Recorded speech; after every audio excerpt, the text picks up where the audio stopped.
Firing.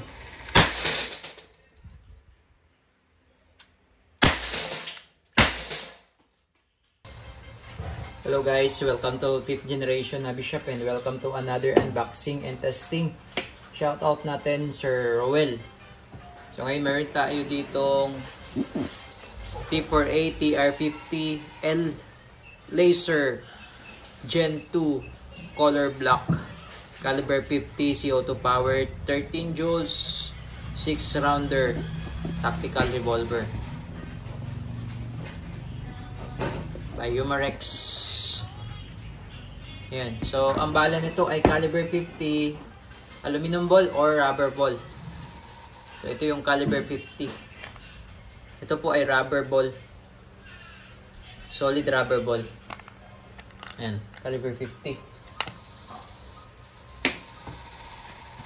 Ito naman po yung caliber 50 na aluminum ball. Okay. Ito naman po yung 4.5mm steel ball. So ito yung bala ng ibang model natin like Glock 17, Glock 19. Ito yung mga bala nun, yung 4.5mm. So ito yung bala nitong TR50L. Ayan o. Kung gaano kalaki yung bala ng TR50L. No?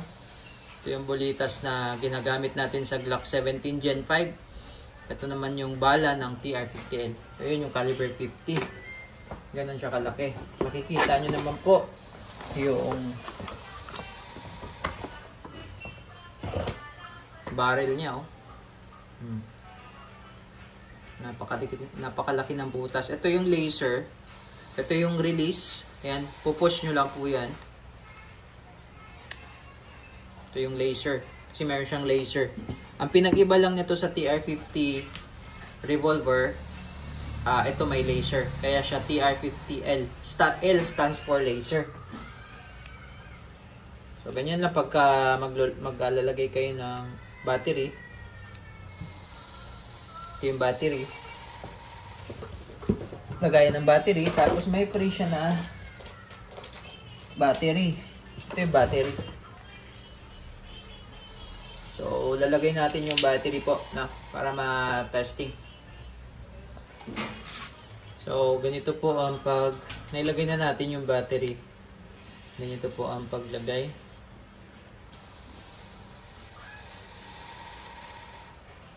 Yan, bali ang battery niya pala ay LR41. Maliliit. Yan.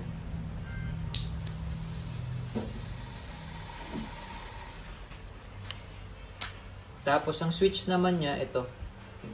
On and off. Yan. Yan, yung laser. So, nasisiro din yung laser niya. Ito naman yung off. Yan, yun yung zeroing niya. Meron siyang adjustment.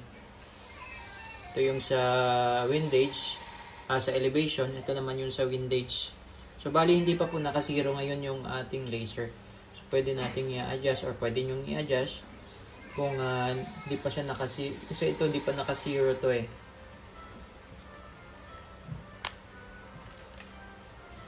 Yan, tabingi siya. Tabingi yung, yung laser. So, pwede nating i-adjust yung laser na naka-align dito sa ating sight, iron sight. Yan. So, itong sight niya ay naka-fix, naka-fiber optic sight. Tapos, meron siyang standard rail for accessories. Pwede mo siyang lagyan ng red dot optic. Pwede maglagay ng red dot optic. Tapos, dito pwede ka na pwede maglagay dito ng flashlight na lang dahil meron naman laser. So, flashlight.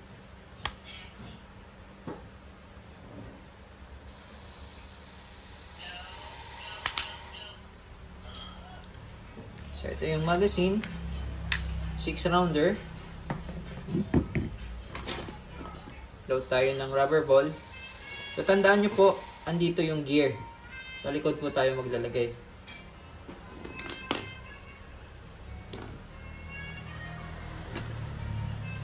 Rubber ball lang muna ang ating ito test.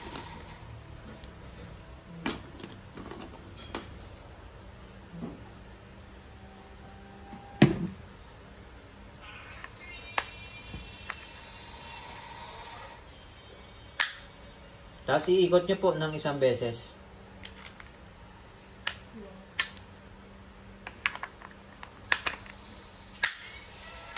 Ayan. Iikot nyo lang po ng isang beses.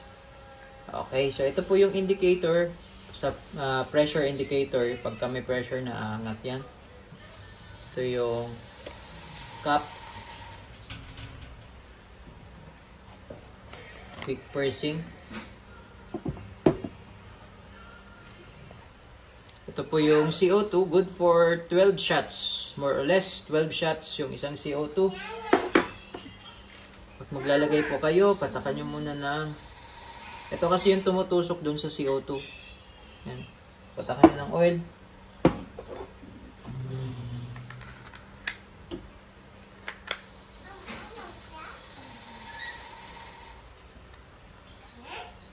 Okay, standby yan. So, sa ngayon po, hindi pa po first, o wala pa pong butas ang CO2, pero once na pinalo nyo to, gagamitin nyo na ay aangat to at may pressure na yung unit. Once na may pressure na yung unit, kailangan na i-consume bago i-release yung CO2. Kailangan mahina na po yung CO2, yung pressure. Okay, gawin natin. Okay, umangat na siya and you're ready to shoot. Testing TR50 with laser. This is the TR50L.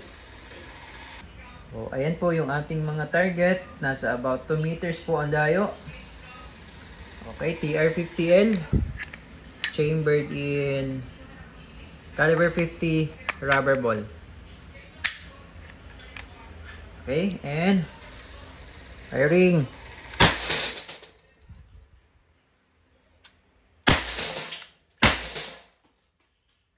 Kita nyo po, nawala ng ulo.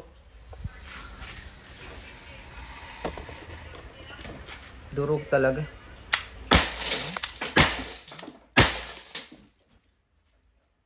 Rubber ball lang po yung gamit natin nun. Pero yan o. Durog. Though malapit lang, nasa 2 meters. Pero talagang yung power. Reload po tayo.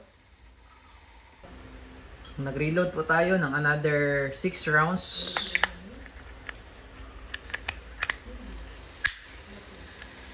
Another 6 rounds. Okay. So, durog-durog yung ating target, oh.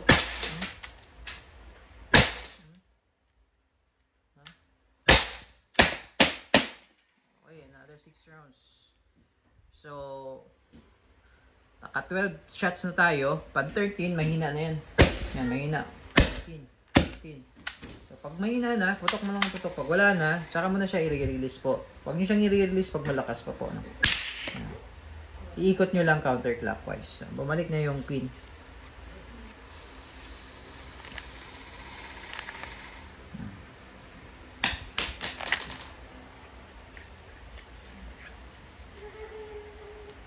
Kita nyo naman po yung ating target, oh. Durog-durog. Durog-durog. TR50L. Caliber 50 by Romarex.